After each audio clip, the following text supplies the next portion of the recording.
बिस्मिल्लाहिर्रहमानिर्रहीम। Dear viewers, अस्सलामु अलैकुम। लर्निंग विद उमर फ़ारूक में आपको खुशामदीद कहता हूँ। डियर व्यूअर्स, जैसा कि आप जानते हैं कि मेरे चैनल पे ज़्यादातर जो वीडियोस हैं वो कम्पिटिटिव एग्ज़ामिनेशन के हवाले से, पब्लिक सर्विस कमीशन के हवाले से पोस्ट की जाती हैं।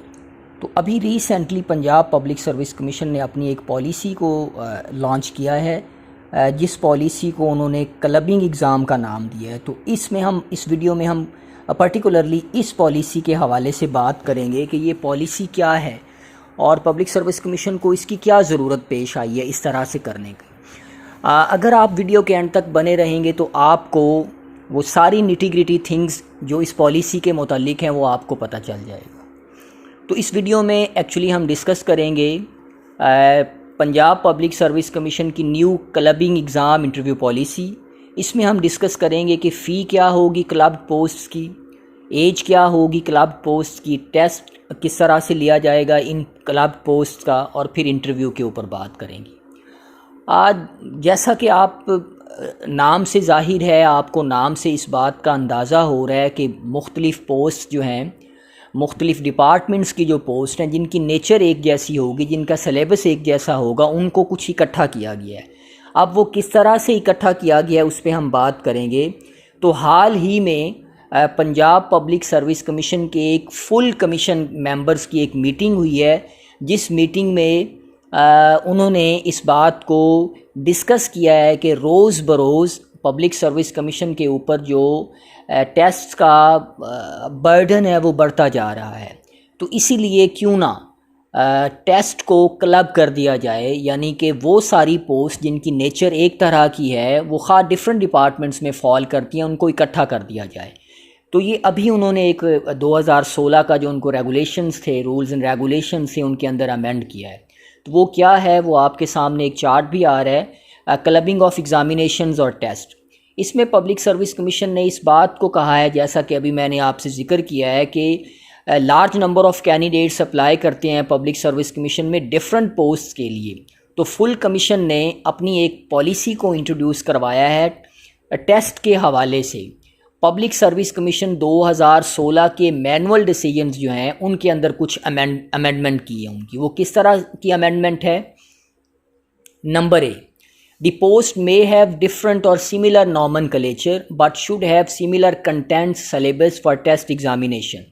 यानी वो जो सीटें जिनको क्लब किया गया है उनका नॉमनक्लेचर डिफरेंट हो सकता है, यानी उनका नाम मुख्तलिफ हो सकता है, लेकिन उनका जो कंटेंट है, सिलेबस है टेस्ट का या एग्ज़ामिनेशन का, वो एक तरह का होगा, तो उनको क्लब कर दिया जाएगा।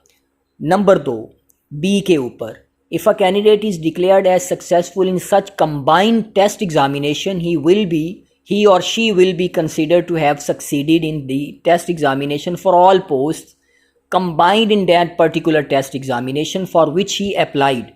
Similarly, if he or she fails, he will be considered as failed in the test examinations of all such posts combined in that particular test examination for which he or she applied। यानी अगर वो जिन post को club किया गया है, इकट्ठा किया गया है, उनका टेस्ट चूँकि एक ही कंडक्ट किया जाएगा, चूँकि उनका सिलेबस एक तरह का है, वेदर उनका नॉमनक्लेचर यानी नाम के लिहाज से वो मुख्तलिफ होंगी, उनमें से अगर कोई कैंडिडेट टेस्ट को पास कर लेता है तो ये तसव्वुर किया जाएगा कि वो जितनी भी क्लब पोस्ट्स की गई हैं, जितने भी डिपार्टमेंट्स की क्लब वो पोस्ट हैं, उन सब के लिए वो पास तसव्वुर होगा। और अगर वो कैंडिडेट उस एक टेस्ट में, जो एक टेस्ट सब पोस्ट के लिए लिया जाएगा, उनमें वो फ़ेल हो जाता है तो उसको सारी पोस्ट के लिए फ़ेल तसव्वुर किया जाएगा। अब ये क्लब करने का तरीका क्या है वो फिर आगे चल के आपको बताऊंगा कि किस तरह से पंजाब पब्लिक सर्विस कमीशन ने सीट्स को क्लब किया है। नंबर सी के ऊपर, successful candidates will be shortlisted for interviews for each post as per existing criteria. वो लोग जो इम्तिहान में, क्लब्ड की हुई पोस्ट्स के इम्तिहान में, टेस्ट में पास हो जाएंगे, उनको शॉर्ट लिस्ट वैसे ही किया जाएगा जो पंजाब पब्लिक सर्विस कमीशन का एग्जिस्टिंग क्राइटेरिया है। मिसाल के तौर पे एक सीट के कारस्पॉन्ड 5 लोगों को शॉर्ट लिस्ट किया जाएगा, हर डिपार्टमेंट का अलग से। अ candidate will pay fee against each post applied for as per existing procedure. अब देखिए टेस्ट तो एक होगा, अगर किसी कैंडिडेट ने 3 क्लब पोस्ट के लिए अप्लाई किया है तो उन तीनों के कारस्पॉन्ड वो टेस्ट तो एक ही देगा, लेकिन हर जो क्लब पोस्ट है उसके लिए वो फीस अलग अलग ही जमा करवाएगा। यानी जितनी सीट्स के ऊपर वो अप्लाई करेगा उतनी सीट्स के कारस्पॉन्ड वो फीस जमा करवाएगा, लेकिन वो टेस्ट एक ही देगा। अब ये मैं बताता हूँ आपको कि किस तरह से पंजाब पब्लिक सर्विस कमीशन ने उन्होंने एक चार्ट दिया हुआ है कि किस तरह से उन्होंने डिफरेंट सीट्स को क्लब किया हुआ है। तो अभी आपके सामने एक चार्ट आया है जिसमें लिखा हुआ है लिस्ट ऑफ क्लब्ड केसेस। अब यहाँ पर उन्होंने कुछ कैटेगरीज बनाई हुई हैं। पहले नंबर पे आप देखें name of post which department, with department, test type है और कंप्यूटर कोड है। अब यहाँ पर देखें ये एक जूनियर क्लर्क की पोस्ट है जो BS11 में फॉल करती है। आपको पता है डिफरेंट डिपार्टमेंट्स के अंदर जूनियर क्लर्क की पोस्ट्स आती हैं BS11 के अंदर, यानी उसका स्केल 11 होता है, उसका सिलेबस एक ही तरह का होता है, लेकिन वो डिफरेंट डिपार्टमेंट्स में फॉल करती हैं। मिसाल के तौर पे उन्होंने फ़ाइनेंस डिपार्टमेंट का जिक्र किया है, अपीलेट ट्रिब्यूनल का जिक्र किया है, रेवेन्यू अथॉरिटी का जिक्र किया है। जूनियर क्लर्क जो है साहिवाल बोर्ड के अंदर आई है या किसी भी बोर्ड के अंदर जो सीट्स आती हैं। इसी तरह जूनियर क्लर्क की इंस्पेक्टोरेट जनरल के अंदर सीट्स आई हैं, बोर्ड ऑफ रेवेन्यू के अंदर आई हैं। जूनियर क्लर्क की सीट्स एंटी करप्शन के अंदर आती हैं। तो आपके इल्म में होगा कि इसका जो टेस्ट होता है वो जनरल एबिलिटी होता है, फिर उसके बाद कंप्यूटर का टेस्ट होता है, फिर इसका इंटरव्यू लिया जाता है।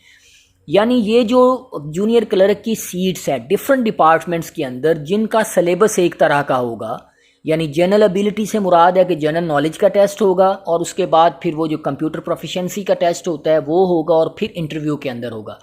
यानी ये जो डिफरेंट डिपार्टमेंट्स के अंदर सीट्स आती हैं जूनियर क्लर्क की, उनका चूंकि सिलेबस एक तरह का है। अब देखिए यहाँ पर एक बात मैं आपको समझाता चलूँ, ये कोई ज़रूरी नहीं है कि ये सारी सीट्स एक ही एडवर्टीज़मेंट के अंदर आ जाएं। मिसाल के तौर पर ये सारी सीट्स डिफरेंट एडवर्टीज़मेंट के अंदर आती हैं, तो एक कैंडिडेट जो है वो डिफरेंट एडवर्टीज़मेंट के थ्रू अप्लाई करता है इन सीट्स के अंदर। मिसाल के तौर पे एक एडवर्टीज़मेंट आई है इस संडे को, फिर उसके बाद अगली एडवर्टीज़मेंट आई है जूनियर क्लर्क की किसी और संडे में, फिर किसी और संडे में आई है। अब इन डिपार्टमेंट्स के अंदर अगर वो जूनियर क्लर्क की सीट्स फॉल करती हैं, उनका सिलेबस एक तरह का है, तो पंजाब पब्लिक सर्विस कमीशन क्या करेगा, उन सारी सीट्स को क्लब चूंकि कर दिया हुआ है तो उनका एक ही टेस्ट कंडक्ट करेगा। अब अगर एक कैंडिडेट उस टेस्ट में पास हो जाता है तो फ़र्ज़ करें उसने एक डिपार्टमेंट में अप्लाई किया, तो वो उसके कारस्पॉन्ड जितने लोगों ने उस डिपार्टमेंट में अप्लाई किया होगा उस लिहाज से उसको शॉर्ट लिस्ट किया जाएगा। इसी तरह अगर एक ही कैंडिडेट ने ये 3 या 4 जो उन्होंने क्लब्ड सीटें की हुई हैं इनमें चारों में अप्लाई किया हुआ है, तो हर जो कैटेगरी है सीरियल वाइज जो आपको देख रहे हैं उसके हिसाब से उस कैंडिडेट को शॉर्ट लिस्ट किया जाएगा एक ही टेस्ट के ज़रिए से। होप्स हो कि आपको इस बात की समझ आ जाएगी कि यानी ये ज़रूरी नहीं है कि हर बंदे ने चारों के ऊपर अप्लाई किया हो। जिसने फ़र्ज़ करें 100 कैंडिडेट ने जूनियर क्लर्क में अप्लाई किया फाइनेंस डिपार्टमेंट में, तो अगर कोई कैंडिडेट पास कर जाता है ये टेस्ट तो उसने सिर्फ अगर जो फाइनेंस डिपार्टमेंट में अप्लाई किया तो जितने लोगों ने फाइनेंस डिपार्टमेंट में अप्लाई किया होगा उस लिहाज से उसको शॉर्ट लिस्ट किया जाएगा। इसी तरह अगर उसने साहिवाल बोर्ड में किया हुआ है तो साहिवाल बोर्ड में जितने पूल ने अप्लाई किया हुआ है उस लिहाज से उसको शॉर्ट लिस्ट किया जाए, and so on and so fourth. लेकिन टेस्ट उसका एक ही लिया जाएगा। ठीक हो गया जी। अब दूसरे नंबर पे जो उन्होंने क्लब किया है सीटों को, उसको उन्होंने कंप्यूटर कोड 13 का नाम दिया है। ये रिमोट सेंसिस एनालिस्ट की पोस्ट है, BS17 में फॉल करती है, फॉरेस्ट्री में, वाइल्ड लाइफ में, फिशरीज डिपार्टमेंट में। आगे केस नंबर और एडवर्टीजमेंट नंबर लिखा हुआ है। रिमोट सेंसिंग एनालिस्ट है, ये फॉरेस्ट्री डिपार्टमेंट के अंदर है, इसकी भी एडवर्टीजमेंट लिखी हुई है। अब इसमें जो इस तरह की रिमोट सेंसिंग के हवाले से जो सीट आएगी उसका क्या होगा, क्वालिफिकेशन रिलेटेड 80 मार्क्स का टेस्ट होगा और जनरल नॉलेज का 20 मार्क्स का टेस्ट होगा। इसको भी उसी तरह ही एक ही टेस्ट लिया जाएगा इसका, फिर उस लिहाज से इसको शॉर्ट लिस्ट किया जाएगा कैंडिडेट्स को। अब आगे आ गया जी कंप्यूटर कोड 14 का।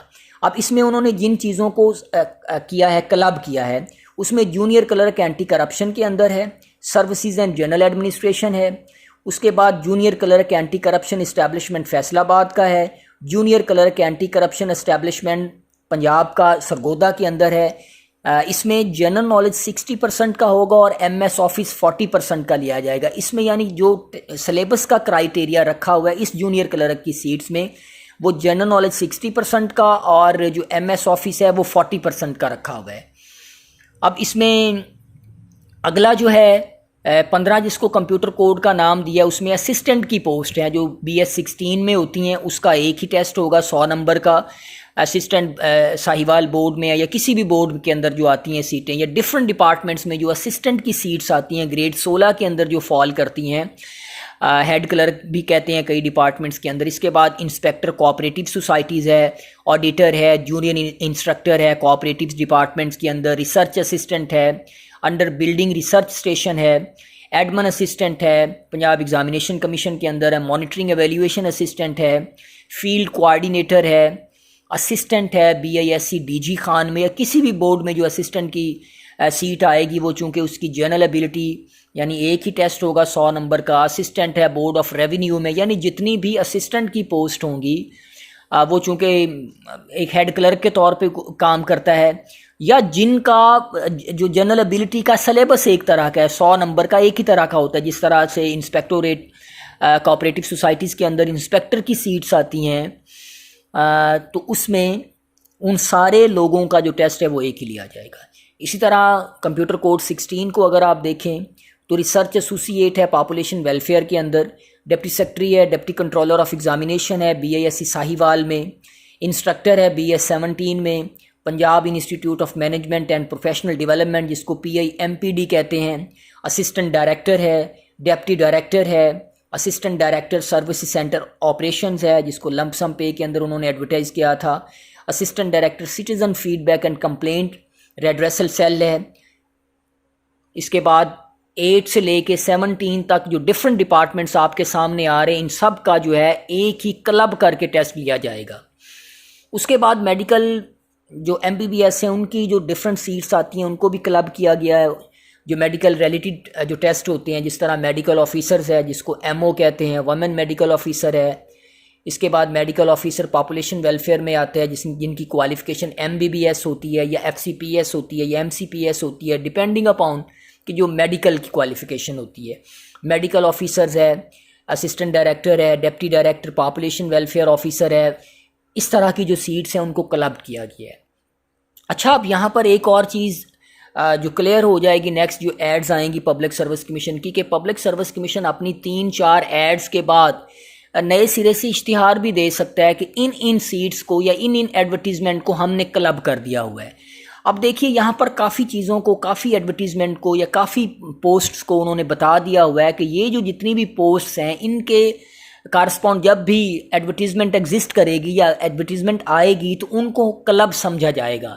यानी ये कैंडिडेट को अपने जहन में रखना होगा, अब इन सारी चीज़ों को, इन सारी पोस्ट्स को रखना पड़ेगा कि ये जितनी भी पोस्ट्स हैं इनको जो उन्होंने क्लब कर दिया हुआ है, इनकी जब भी डिफरेंट डिपार्टमेंट्स एडवर्टीज़मेंट सेंड करेंगे, requisition Punjab public service commission को सेंड करेंगे, तो पंजाब पब्लिक सर्विस कमीशन इनको क्लब करेगा और फिर एक ही टेस्ट कंडक्ट करेगा। लेकिन जो इंटरव्यू है वो एक कंडक्ट नहीं होगा, क्योंकि डिफरेंट डिपार्टमेंट्स होते हैं और डिफरेंट डिपार्टमेंट्स में ज़रूरी नहीं है कि हर बंदा जो है ना उसने हर डिपार्टमेंट में अप्लाई किया हो। ये बड़ा आपको क्लियर होना चाहिए। जिस तरह अभी मैंने शुरू में आपसे बात की थी कि ये ज़रूरी नहीं है कि एक बंदा जो बंदा है वो सारे डिपार्टमेंट्स में अप्लाई करे। यानी अगर 4 सीटों को क्लब किया हुआ है तो ज़रूरी नहीं है कि एक बंदा 4 के ऊपर अप्लाई करे, वो 2 पे भी कर सकते हैं अप्लाई। तो लिहाजा इंटरव्यू जो है वो हर डिपार्टमेंट का डिफरेंट तरीके से कंडक्ट होगा। मतलब डिफरेंट तरीके से मुराद ये कि डिफरेंट कंडक्ट होगा, लेकिन उनका टेस्ट जो एग्ज़ाम है वो एक ही लिया जाएगा। पब्लिक सर्विस कमीशन में अपनी पॉलिसी को इस वजह से मुतारफ़ करवाया है ताकि जो टेस्ट का बर्डन है उससे बचा जा सके। बार बार रीटेस्टिंग, मतलब एक ही नॉमेनक्लेचर की सीट्स को बार बार कैंडिडेट्स का टेस्ट करने से बेहतर है कि एक ही दफ़ा से उस सारे पूल का टेस्ट कर लिया जाए ताकि जो टाइम है उसको अच्छे तरीके से यूटिलाइज़ कर लिया जाए। आपके जहन में कोई भी क्वेश्चन हो रेलेवेंट टू दिस तो आप बिला झिझक पूछ सकते हैं। वीडियो पसंद है लाइक करें, शेयर करें और चैनल पर नए हैं तो ज़रूर सब्सक्राइब करें। Thank you very much. और मेहनत करें, चूँकि मेहनत करने वालों की हार नहीं होती है। मुख्तलिफ़ किस्म की जो चीज़ें हैं, पिछले दिनों में पंजाब पब्लिक सर्विस कमीशन के हवाले से गर्दिश में नहीं है, उनसे हट के मेहनत करें और अल्लाह पे भरोसा रखें। इंशाअल्लाह ताला अल्लाह ताला जो है मेहनत करने वालों का साथ देता है और जो मेहनत है कभी भी वो रायगा नहीं जाती। Thank you very much.